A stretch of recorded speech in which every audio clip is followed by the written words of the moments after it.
So we looked into all of these things last week, and I spoke of Isaiah, and I spoke of David, and I spoke of their words.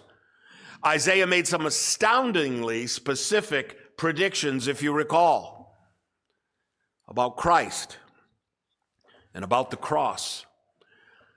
He made some statements that I doubt were even understandable in his day, 750 years before their fulfillment.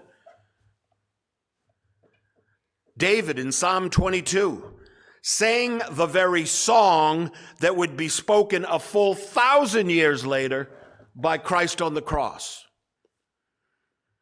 And what of the word of God to Malachi, the last book of the Old Testament, Malachi in the Persian era, a contemporary of men like Ezra, Nehemiah, who rebuilt the city and the city wall and reinstituted the regulative principle of worship and taught us all how to worship God once again, because after centuries in foreign lands, God's people had forgotten. They even had forgotten their own language. The Hebrew language was dead for hundreds of years before Christ came into the world. And so what did Malachi write nearly at the end of the Old Testament?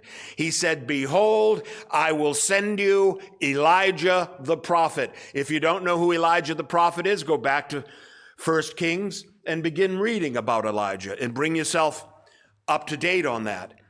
"I will send you Elijah before the coming of the great and dreadful day of the Lord."